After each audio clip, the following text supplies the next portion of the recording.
دوستانو دا قبرستان دی، تاسې دلته ورته وګورئ. دا قبرستان دی، په قبرستان کې مکتب، یعنې ته وګورئ د دوستانو د علم زده کړې سره زموږ مینه وګورئ. دا هم ټوله قبرونه دي دوستان، تاسو ورته وګورئ. موږ څومره د علم زده کړې سره مینه لرو. هیله ده چې دا زموږ مینه ته خلک وګوري او د علم زده کړې ته مو پرېږدي. سلام علیکم. ستړي مه سئ استاد متر، اجازه ده استاد؟ بخیر. ستړي مه سئ. څوم صنف دی؟ پنځم صنف دی. ښه ماشاءالله را. اول نمره مو څوک دی؟ اول نمره مو څوک دی؟ دوم نمره مو څوک دی؟ ته یې دوم نمره؟ دا چې ستر شي غواړي چې څه شي؟ ډاکټر، معلم، انجینر، استاد څه شي؟ ډاکټر صاحب. ته غواړي چې څه شي؟ معلم. ماشاءالله. ته غواړي چې څه شي؟ معلم. ماشاءالله. ته غواړي چې څه شي؟ ډاکټر. ته غواړي چې څه شي؟ معلم صاحب. ته غواړي چې څه شي؟ معلم صاحب. ته غواړي چې څه شي؟ ډاکټر. څوک غواړي چې انجینر شي؟ ته غواړي چې څه شي؟ انجینر شي. د څه شي؟ د کورو که د سړکانو انجینر؟ ته غواړي چې څه شي؟ ښه ډاکټر صاحب. ته غواړي چې څه شي؟ انجینر صاحب. ته غواړي چې څه شي؟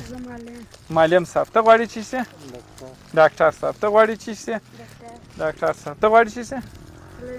معلم صاحب. څوک غواړي چې پایلټ شي، چې طیاره راوالوځي؟ ته غواړي چې څه؟ انجینر. ته غواړي چې څه؟ ته غواړې معلم شې؟ ماشاءالله ماشاءالله. خدای دې د زړه ارمان در پوره کړه. ته غواړې چې شې؟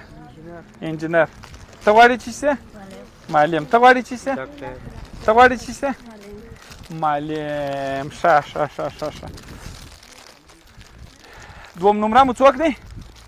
ته. دا دی دوم نمره ته به 2 دانې ورکړو، 2 تحفې به دوم نمره ته ورکړو په دې خاطر باندې چې کښېنئ ځئ. ښه. او دلته به په چوکۍ کې یو ګوړی ورته کښېنو. ښه دوستانو، تاسو ورته وګورئ. اخواته یې ټول قبرونه، اخواته یې عمومي سړک دی، او دلته د قبرو په منځ کې دوستان تاسو وګورئ. دا هم قبرونه دي، دا چې تاسو ورته وګورئ. دا هم پر قبرو باندې دی نه مکتب. دا دی، دا خو یې ټوله قبرونه دي شاوخوا. یعنې مینه نوره څنګه وي د علم زده کړې سره؟ مینه نوره څه؟ دا عمومي سړک دی، عمومي شارع ده. عمومي شارع. دا کوم بندر دی دې خواته؟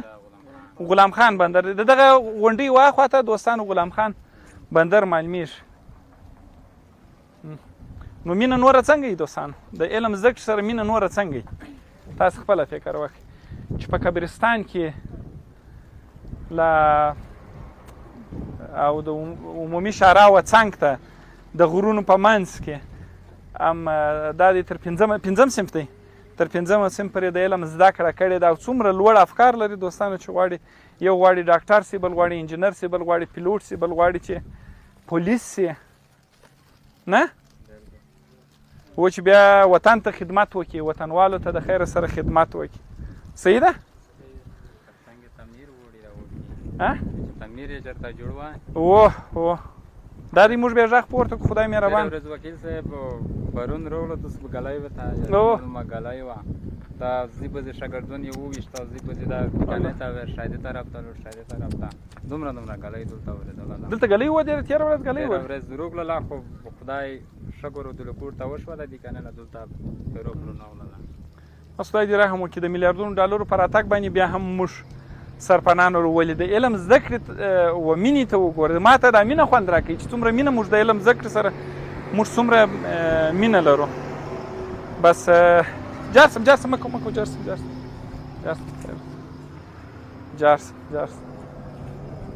ښه. نو دا خو واده ده چې بیا به د ځان څخه ډاکټرانو، انجینرانو، پیلوټان جوړوي. څوک زما سره واده کوي ګوتې دې پورته کړي. دا دی دوستانو ورته وګورئ ټوله واده را سره کوي چې خپل پر واده به درېږي، د ځان څخه به انجینر و، پیلوټ و، ډاکټر و، پولیس و، مهندس و. ښه څوک غواړي چې ولسوال سي؟ ته غواړې چې ولسوال سي؟ غواړي چې ولسوال. څوک غواړي چې وزیر سي؟ آفرین. له راکه ژر که تحفه راکه تحفه. راشه وزیر صاحب راشه وزیر صاحب دا صحیح شو ښه څوک غواړي چې والي سي ته غواړې چې والي سي راو هله ژر که بله توفه راو دا یم والي صاحب تا ته خو مې درکړې دوې دانې بل چا ګوته پورته کړه تا ګوته پورته کړل دا دی والي صاحب صحیح شو بس خدای مو د زړه ارمانونه پوره کړه چې بله پلا زه راسم د خیره سره او یا تاسې کندهار ته راسئ بیا ووایه چې زه والي صاحب راغلی یم ته چیرې یې یا وزیر صاحب یم ته چیرې یې ښه خبره ده روغه خبره اول ورته ووایه چې سلام کې مې دی چا ټولو شاګردونو ووایه نوم دې زدا ووایم په خیز کې دیکھي ته ډېره مینه لرې الحمدلله ښه ما پېژنئ زه څوک یم سیلاب یم دا هندوستان دلته مې لا پېژني اول ورته ووایه چې دا کې مې دی ښه په نامه یې پېژندله ما کتابچې نه دي درکړې دوی ته د کتابچې ځلان صاحب نه یې ورکړي دي وې پر کتابچې د چا کس و سیلاب ښه استاد ولاړ خدای په امان انشاءالله اول به مو اخو بیا اول مو خدای په امان